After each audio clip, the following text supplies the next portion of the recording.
Mis hermanos, abrimos la Biblia en la carta a Efesios, capítulo número 3, 14 en adelante, para concluir la serie El hombre interior y retomando el texto que inicialmente tomamos para desarrollar esta serie. Efesios 3, 14 al 20. Nos ponemos de pie, mis hermanos, y lo podemos leer en forma congregacional y así darle honor y gloria al Señor. Con la lectura unida de la palabra del Señor. Dice la Biblia, Efesios 3:14, por esta causa doblo mis rodillas ante el Padre de nuestro Señor Jesucristo, de quien toma nombre toda familia en los cielos y en la tierra, para que os dé, conforme a las riquezas de su gloria, el ser fortalecidos con poder en el hombre interior por su Espíritu, para que habite Cristo por la fe en vuestros corazones, a fin de que, arraigados y cimentados en amor, sean plenamente capaces de comprender con todos los santos cuál sea la anchura, la longitud, la profundidad y la altura, y de conocer el amor de Cristo, que excede a todo conocimiento, para que seáis llenos de toda la plenitud de Dios. Y aquel que es poderoso para hacer todas las cosas mucho más abundantemente de lo que pedimos o entendemos, según el poder que actúa en nosotros. 21. A Él sea gloria en la iglesia de Cristo Jesús por todas las edades, por los siglos de los siglos. Amén. Padre, confiamos en que tú hablas a nuestras vidas, pero haya en nosotros buena tierra, una buena actitud para escuchar tu voz. Espíritu Santo, tú eres el único que puedes hacer comprender la Escritura, ilumínanos. Y de mi parte, Señor, yo te solicito, te ruego, gracia delante de tu pueblo. Oramos en el nombre de Jesús. Amén. Tomen su lugar todos, por favor. El hombre interior, tercera parte.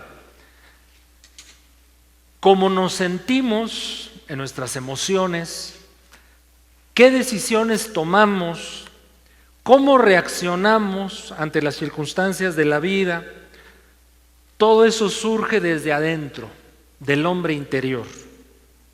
Estar satisfecho o insatisfecho, tener miedo o tener fe, estar ansioso o tener paz, amar u odiar, pasión por Dios o indiferencia. Todo eso sale desde adentro, del hombre interior. El ser optimista, el ser pesimista. ¿Usted qué es? ¿Optimista? ¿Tiende a reaccionar optimistamente en las circunstancias de la vida o tiende a ser negativo? ¿Se acuerda de aquella historia? Solo porque me acordé. De aquellos dos niños, uno era muy optimista, otro muy pesimista. Y en su cumpleaños el papá decidió a través de un regalo darles una lección a estos niños. Al muy pesimista le dio una bicicleta, la mejor. Al segundo, al muy optimista, puso popó de caballo, excremento de caballo en sus zapatos. Al día siguiente los visita. ¿Qué te trajeron? ¿Qué te regalaron en tu cumpleaños? Le dijo al pesimista. Y el niño ya arrinconado, molesto, con un ceño fruncido, le dice: me regalaron esa bicicleta. No tiene remedio, mi hijo, dijo el papá. Va a la habitación del niño optimista y lo observa volteando hacia todos lados. ¿Qué regalo te trajeron en tu cumpleaños? Un caballo, pero todavía no lo encuentro. Eso es ser optimista, ¿no le parece? Bueno, alguien escribió, la vida no es tanto lo que nos sucede, sino cómo reaccionamos a lo que nos sucede. Hay una gran verdad en esto. Nuestro Señor Jesucristo lo dijo, pues es nuestro Creador, ¿verdad? Lo dijo desde hace siglos.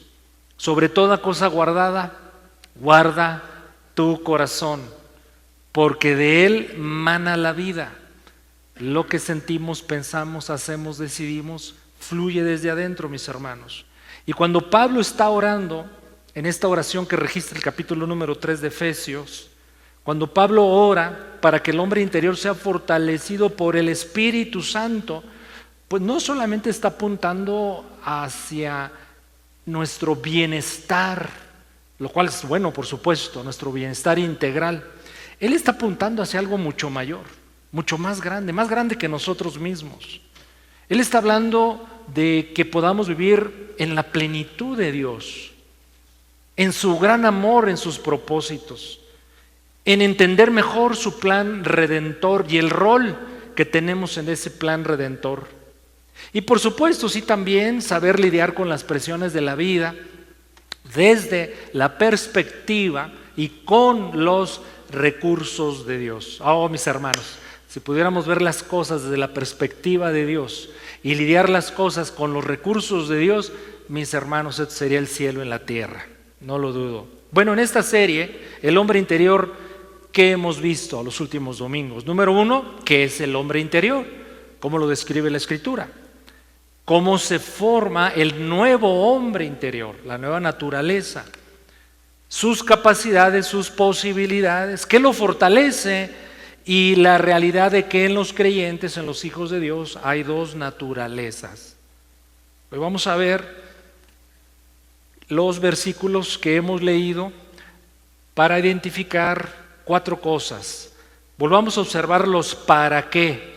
Los para qué. El versículo 16. Para que os dé, conforme a las riquezas de su gloria, el ser fortalecidos con poder en el hombre interior por su espíritu. Habla entonces de fortaleza espiritual, es lo que está hablando Pablo. Versículo número 17. Para que habite Cristo por la fe en vuestros corazones. Pablo oraba eso. Tercer para qué, aunque aquí lo dice a fin de qué, en la segunda parte del versículo 17, a fin de qué, arraigados y cementados en amor, seáis plenamente capaces de comprender con todos los santos cuál sea la anchura, la longitud, la profundidad, la altura, y de conocer el amor de Cristo que excede a todo conocimiento, es decir, conocer el amor de Dios, pero no en una forma intelectual, sino en una forma experiencial o experimentar. Pero en cuarto lugar, ser llenos de la plenitud de Dios. ¿No le parece esto asombroso? Que la voluntad de Dios sea que tú y yo seamos llenos de la plenitud de Dios. Pues eso rebasa, ¿verdad?, cualquier capacidad intelectual, pero esa es la voluntad de Dios para nosotros. De hecho, esta oración que comienza en el versículo 14 de Efesios 3 es la continuación de la misma oración que está haciendo Pablo en Efesios capítulo número 1 a partir del 15, después usted la considera. Pero es una oración dividida en 2 partes, estamos viendo la segunda parte. Bueno, pero veamos en Efesios 3:16, por favor, en Efesios 3:16 en su primera parte, donde dice, conforme a las riquezas de su gloria. Pablo está orando que la iglesia sea provista de acuerdo a algo muy particular, de acuerdo a las riquezas de Dios. Éfeso era una ciudad muy rica, era un puerto marítimo importantísimo en la antigua Grecia, y se jactaban los éfesos de tener grandes maravillas que hoy se consideran de la antigüedad, ¿verdad? Así como las 7 maravillas del mundo antiguo. Tenían un templo a donde asistían prácticamente todo el mundo, parte del mundo oriental y occidental allí. Pero Pablo toma esa condición de los éfesos de que se jactaban en sus riquezas para decirles, yo vengo a hablarles de una riqueza muchísimo, muy superior, mayor, eterna, gloriosa, las riquezas de Dios por medio del Evangelio. Las Escrituras, mis hermanos, la Biblia, tienen mucho que decir acerca de las infinitas riquezas de Dios. La Biblia nos habla de las riquezas de la sabiduría y conocimiento de Dios. En otra parte usted va a encontrar la expresión las riquezas de su bondad, paciencia y longanimidad. En otra porción de la Escritura usted leerá también acerca de las riquezas de su gracia. Y en Filipenses 4:19, ¿a quién no ha ministrado esta declaración del apóstol? Mi Dios pues suplirá todo lo que os falte conforme a sus riquezas en gloria en Cristo Jesús. Observe que Dios no nos da de lo que tiene. ¿Cómo es eso? No, hace algo mucho mayor. Él nos da conforme a sus riquezas. ¿Será rico Dios? Inmensamente rico.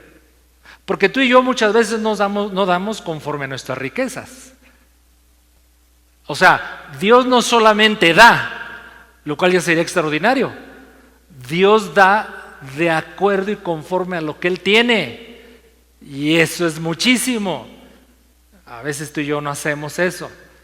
Bueno fuera, ¿verdad? Que siempre sirviéramos, actuáramos, diéramos conforme a lo que somos y tenemos. Bueno, pero Dios quiere que disfrutemos estas riquezas a través de la fe en nuestro Señor Jesucristo.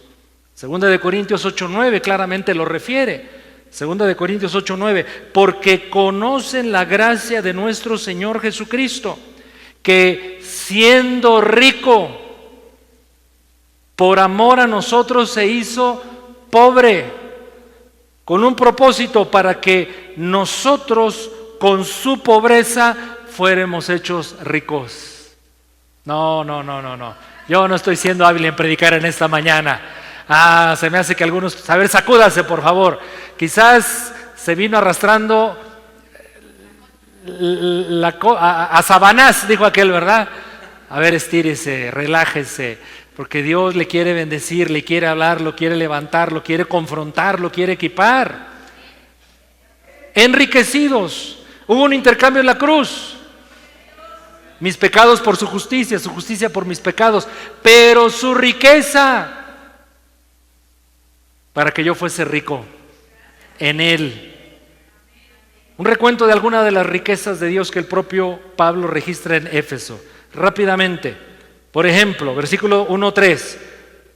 Bendito sea el Dios y Padre de nuestro Señor Jesucristo, que nos bendijo con toda bendición espiritual. Todos los recursos de Dios están a nuestro alcance, mis hermanos. Todos. Pero si el hombre interior está débil, descuidado, desnutrido, ni siquiera sabrá que es rico en Cristo Jesús. Versículo 4, según nos escogió. Tú fuiste escogido por Dios desde antes siquiera que existieras o existieran todas las cosas para venir a ser hijo o hija de Dios en Cristo Jesús. Para que fuésemos santos de Él y para Él, sin mancha.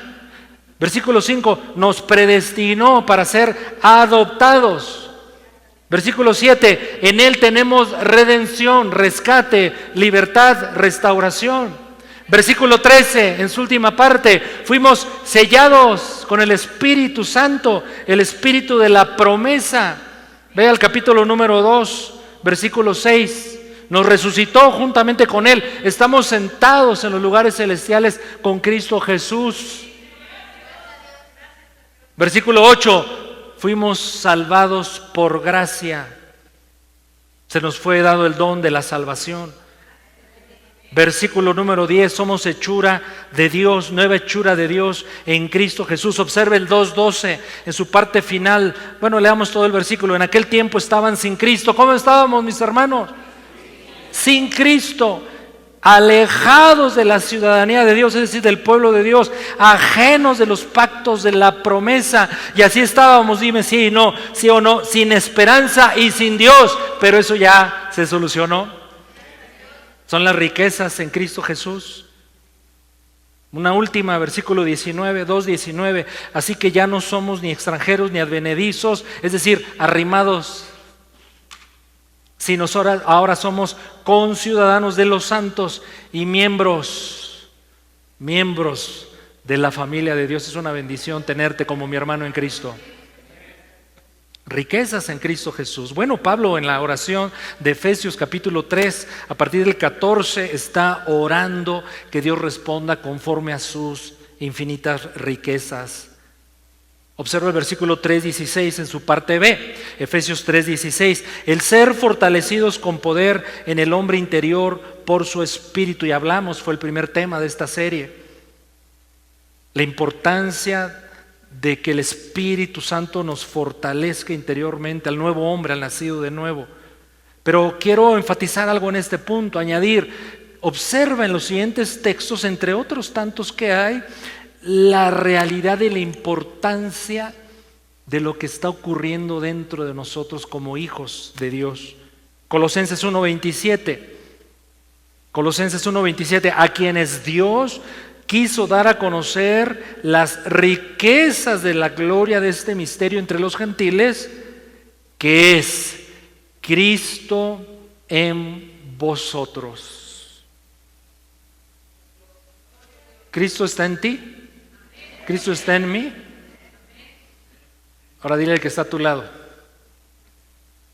Ya va a empezar, pastor. Pues sí, acompáñeme a no hacerlo solito. Dile, Cristo está en ti. Pero díselo así con fe. Ahora añade, que ya se te note. Que ya se te note. Bueno, eso es para mí, ¿verdad, mis hermanos?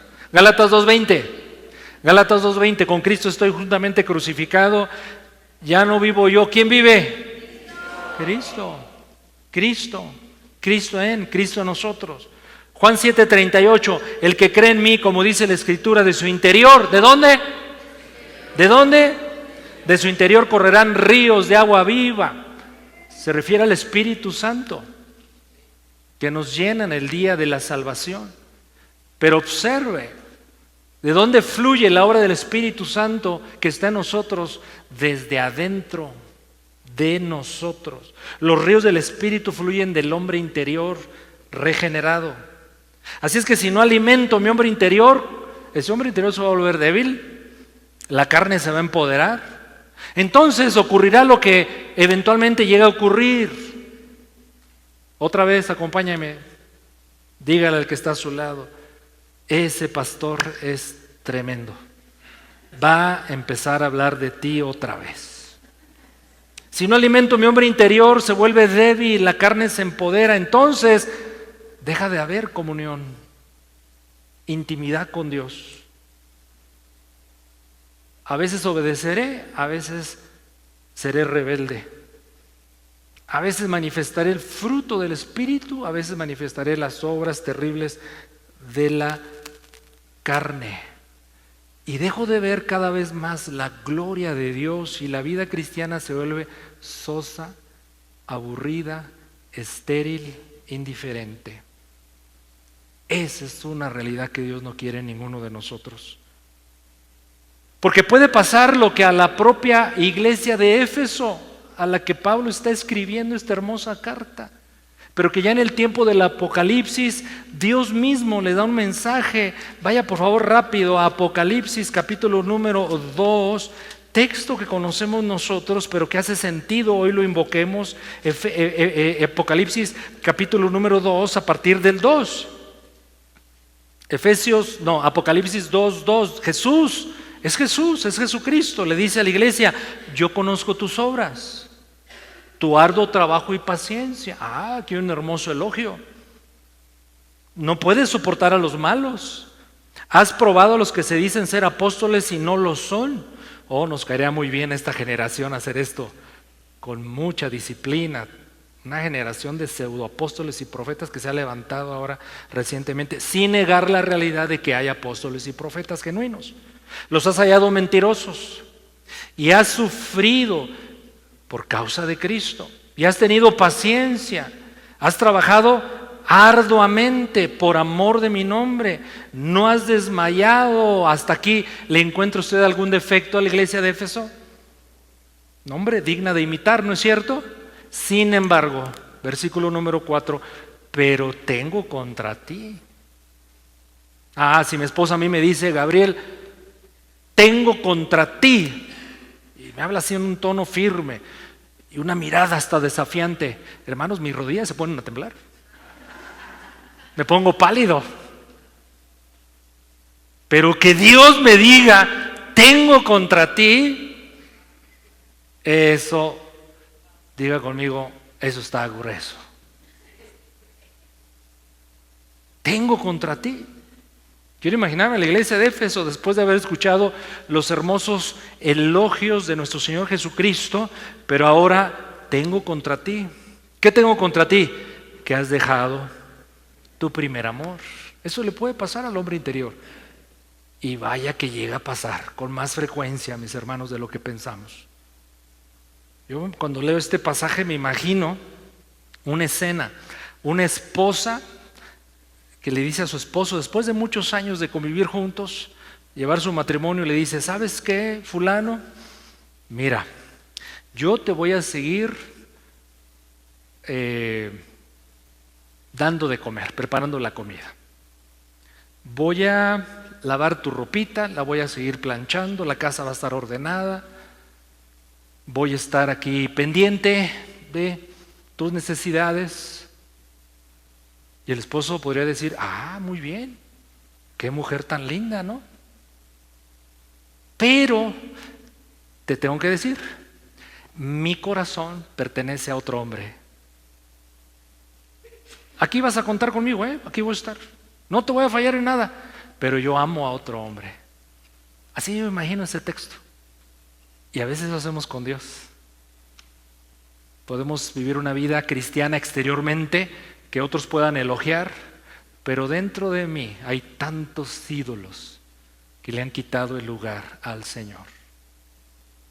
¿Qué pasó con esta iglesia? ¿Qué descuidó? Su hombre interior. Su hombre interior.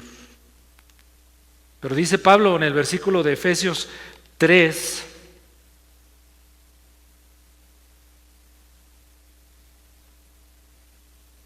pero no, es el 17 en su parte A, perdónenme. Efesios 3, 17 en su parte A.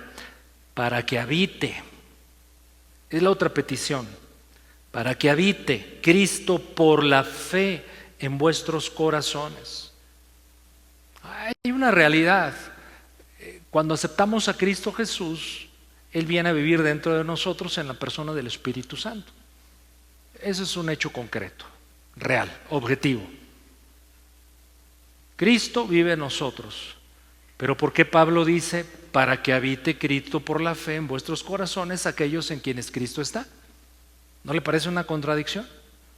Pienso que lo que Pablo está tratando de decir es lo siguiente, que aunque es cierto que Cristo habita en nosotros por medio de su Espíritu Santo, Pablo quiere que tú y yo tengamos siempre presente la realidad del huésped divino. Y lo hagamos por la fe, porque a veces no se va a sentir, a veces las circunstancias de la vida serán tan fuertes, las presiones que nos demandan, las distracciones, las atracciones del mundo, que a veces no vas a sentir a Cristo. Pero si tú por la fe, ¿qué es la fe? La fe es la certeza,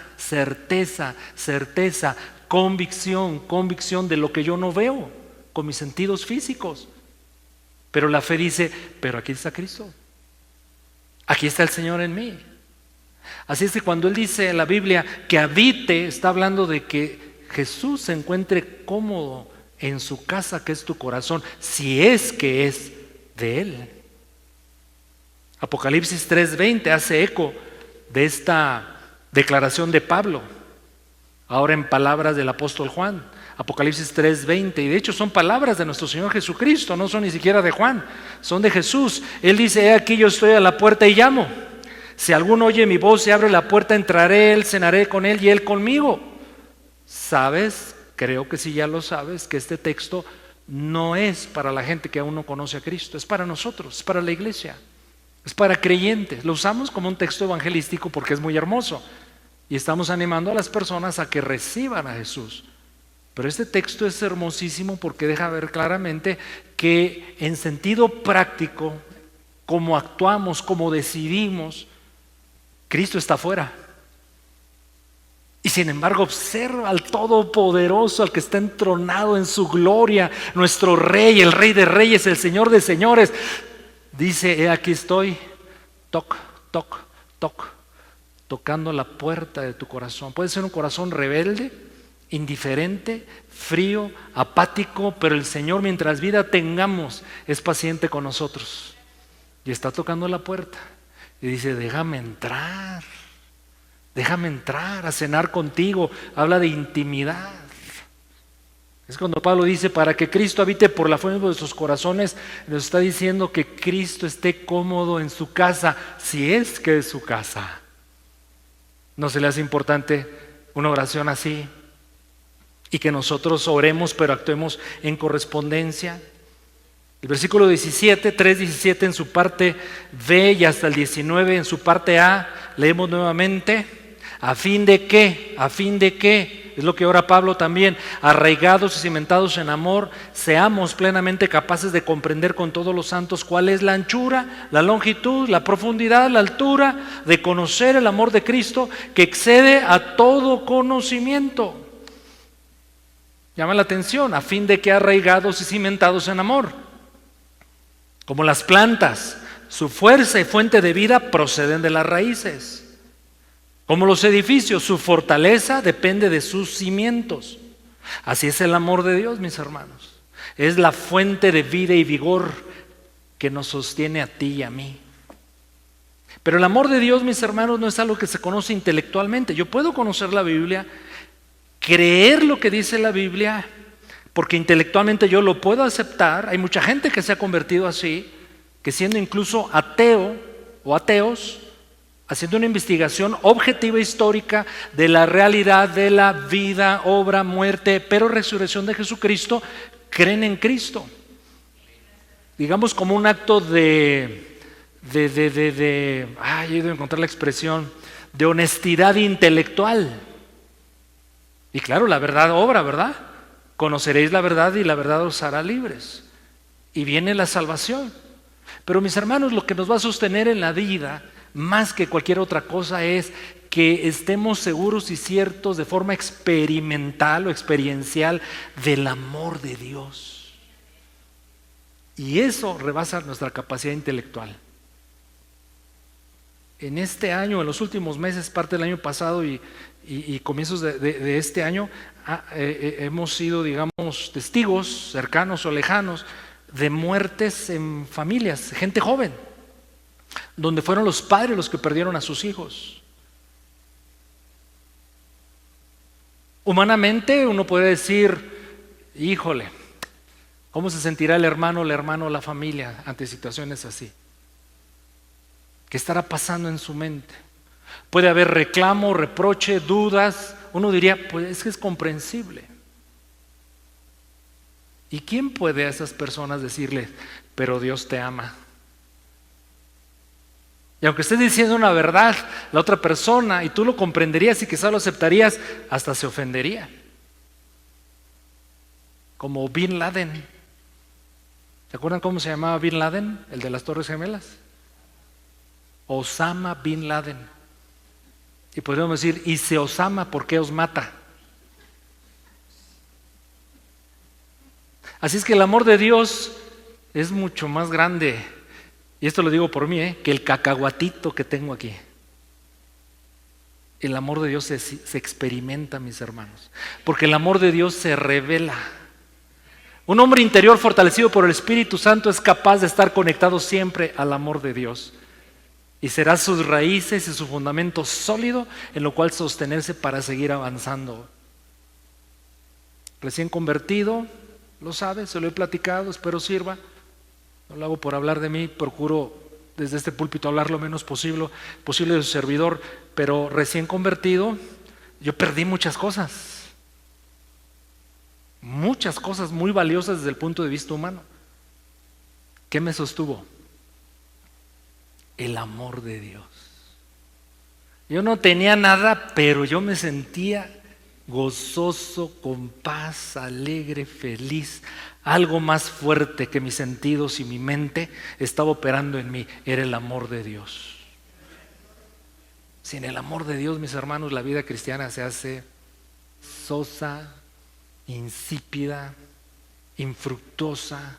Por eso Pablo oraba: y que sigan conociendo, Señor, tu amor, el amor de Dios. Un amor que se experimenta en alegrías, pero en penas, en pruebas y en sufrimientos, pero es tan profundo, tan real. Si has perdido, mi hermano, tu primer amor y la experiencia del amor de Dios, tu hombre interior está flacucho, anémico. Es tiempo de que te vuelvas a Dios con pasión, con fuerza, y te reencuentres con Él. Y sabes, eso es lo que Dios más quiere contigo y para ti. Pero un amor de 4 dimensiones, como hemos leído. Habla de una anchura, longitud, profundidad, altura, y esto no es otra cosa más que una forma de referir a las dimensiones de un objeto para decir que es completo ese objeto. El amor de Dios es completo, es pleno.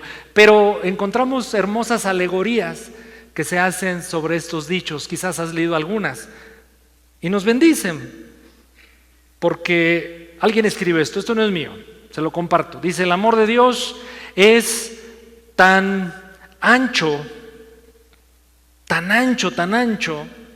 que incluye a todas las personas. De tal manera amó Dios al mundo. El amor de Dios es muy ancho.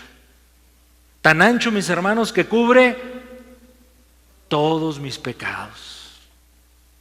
Cubre toda circunstancia de mi vida.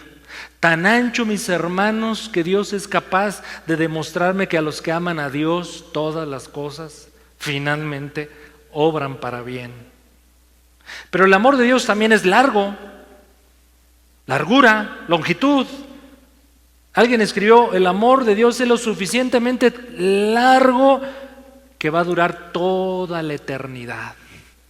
Así le dijo, ¿verdad?, Israel a Efraín: con amor eterno te he amado, por tanto te prolongo mi misericordia. El amor de Dios es lo suficientemente tan profundo que alcanza, mi hermano, al peor de los peores, al peor pecador. Estaba leyendo en la mañana, no se puede leer la música, bueno sí, ¿verdad?, si la sabes leer, escuchando un canto, y el canto decía más, como está en inglés y yo solamente domino francés, italiano, ruso, alemán, portugués, el inglés no tanto, entonces más o menos capté esta idea. Decía el cantante: Dios, Jesucristo, la canción es a Cristo: Cristo, vengo delante de ti con mucha pena, con mucha vergüenza, porque siempre me he olvidado de ti, nunca te he tomado en cuenta. Señor, pero hoy vengo a ti. ¿Tendrás un momentito que me pongas tantita atención? ¿Tendrás misericordia de mí para que inclines tu mirada hacia mí, pecador? Porque yo no tengo ni la confianza de acercarme a ti. Y la frase que se repite en el canto mucho es esta: por favor, come down to me. Ven y desciende a mí. Es el canto de un hombre que se reconoce tan lejano y pecador que no merece ni siquiera que Cristo voltee a mirarlo, pero sabe que es tan grande el amor de Cristo que como quiera lo hará. El amor de Dios es tan profundo.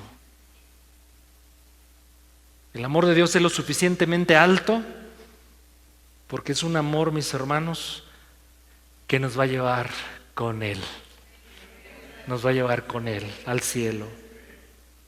Pero el versículo dice también que es un amor que se comprende con todos los santos. Un amor que se comprende, se experimenta con todos los santos. En la propia carta de Efesios, Pablo habla de esto, Efesios 4:15 y 16. Efesios 4:15 y 16. Sino que siguiendo la verdad en amor, crezcamos en todo en aquel que es la cabeza, esto es Cristo, es plural, crezcamos. De quien todo el cuerpo, la familia de Dios, bien concertado ese cuerpo, unido entre sí por todas las coyunturas, estos miembros del cuerpo de Cristo se ayudan mutuamente según la actividad propia de cada miembro. Y entonces todos recibimos crecimiento y nos vamos juntos edificando en amor. Una de las cosas más valiosas de una iglesia, y toda la cultura contemporánea apunta en contra de eso, Y muchos lamentablemente sí están afectados por ese terrible virus de la independencia, del vivir yo, del no necesito a otros, pero eso no funciona en los planes de Dios para la iglesia. Porque una de las cosas más hermosas en la iglesia y que nutre más la vida cristiana es tener relaciones significativas con otros de la iglesia. Yo no sé hasta qué punto sea posible que todos con todos tengamos esas relaciones significativas, pero sí con un buen grupo. Y esa es una de las riquezas que tenemos de parte de Dios, pero es parte del plan de Dios para nuestra edificación. Así es que si yo no intencionalmente participo, me involucro, tengo comunión, me rozo con otros, me enojo con otros, difícilmente voy a conocer el amor de Dios.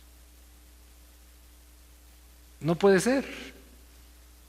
Lamentablemente esta generación, y sobre todo a partir del COVID-19, muchos fueron afectados acerca de que ya no se acepta o se aprecia o se concibe que yo necesito a otros para seguir creciendo y conociendo más del amor de Dios. ¿En dónde mejor vamos a ejercer paciencia? Sino con el hermano que es fregón y latoso,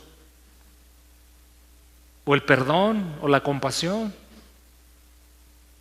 No hay escenario más ideal para que tus dones y capacidades que Dios te ha dado se ejerzan para bendecir a tu hermano.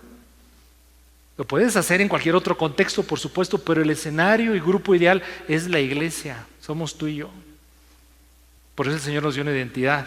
Somos hijos, somos hijas, somos hermanos, pero somos miembros unos de los otros y miembros de una familia no cualquiera. Hasta Pompín Iglesias lo dijo. ¡Qué bonita familia! Es la familia de Dios. Y de conocer el amor de Dios. Quienes no aceptan que el amor de Dios pleno se expresa, se comunica idealmente en la iglesia, dos cosas: o lo ignoran o se rebelan a Dios. No hay más. O son rebeldes al Señor o no lo saben todavía. Pues gloria a Dios. Quizás alguno hoy el Señor esté ministrándole con esta verdad.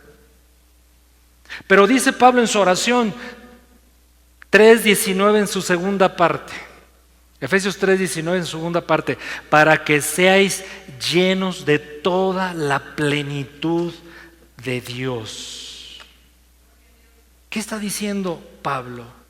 Ruega, mis hermanos, que todos los atributos, carácter del Señor y por supuesto amor del Señor definan nuestra existencia, definan lo que somos. Como diciéndole a Dios: Señor, no te reserves nada de lo que tú has provisto en Cristo para tus hijos. Y está tan seguro el apóstol Pablo que Dios responderá, que concluye con una hermosa doxología. Capítulo 3, versículo 20 y 21. Una doxología es una exclamación de honor y gloria, de alabanza al Padre, al Hijo y al Espíritu Santo. Y entonces Pablo está comprendiendo que aquello por lo cual está orando, lo está orando conforme a la voluntad de Dios, por lo tanto Dios habrá de responder, pero como Pablo sabe que él es muy limitado en su condición humana, entonces no le queda más que proclamar diciendo: y aquel que es poderoso, versículo 20, para hacer todas las cosas mucho más abundantemente de lo que pedimos o aún entendemos, según el poder que actúa en el hombre interior. A Él sea gloria. ¿En dónde? En la iglesia de Cristo Jesús, por todas las edades. El hombre interior, mis hermanos, debe ser nutrido, fortalecido, cuidado. Es una enseñanza que corre por todo el Nuevo Testamento principalmente. Por lo tanto, tú y yo tenemos una responsabilidad delante del Señor: cuidar, nutrir, madurar al nuevo hombre. Las acciones las sabemos, hemos aludido a ellas tantas veces. De hecho, por eso venimos a la iglesia. ¿Sabe usted que la iglesia es el lugar idóneo para darle de comer al hombre interior? Lo es, porque es el pleno del cuerpo de Cristo. Pastor, usted nos quiere aquí todos los días. De ninguna manera, pero sí quiero que venga los miércoles y los domingos por lo menos, y a sus grupos homogéneos, en los cuales son edificados como mujeres, jóvenes, varones, etcétera. Por supuesto que sí, pero lo que trato de decirles es que además de tu vida de comunión íntima diaria con el Señor, porque Él habita en ti, tú eres casa de Él, reconozcas que el hombre interior es nutrido grandemente porque es parte del plan de Dios. Así Dios ha diseñado las cosas. No me echen la culpa a mí. Usted, porque es pastor, lo dice, pues perdóneme. Oye, yo solamente soy un cartero que le entrego la carta. No me eche la culpa a mí, échele la culpa al que escribió la carta. Somos edificados, nutridos, y es una responsabilidad nuestra. Cuando éramos bebé en forma espiritual, pues otros cuidaban de nosotros, pero llegó un tiempo donde yo me tuve que hacer responsable. Yo soy responsable de nutrir, cuidar, alimentar, madurar el hombre interior. ¿Por medio de qué? De las disciplinas espirituales que todos hemos aprendido, pero que a veces descuidamos. Mi vida devocional, de oración y de palabra, mi comunión con el cuerpo de Cristo, mi servicio de acuerdo a lo que yo sé hacer en el Señor. Y todo eso, mis hermanos, va nutriendo al hombre interior. Y qué bendición, porque todo lo que sentimos, pensamos, actuamos, decidimos, bueno o malo, ¿de dónde surge? De un hombre interior. Y tú y yo tenemos uno con una nueva naturaleza, provisto de alguna forma de la naturaleza misma divina. El Espíritu Santo está ahí, Cristo está en nosotros, y eso es el gran tesoro que tenemos dentro de nosotros. Cuidémoslo, alimentémoslo, nutrámoslo y dejemos que fluyan esos ríos de agua de vida por el Espíritu que habita en nosotros. Inclina tu rostro en tu lugar.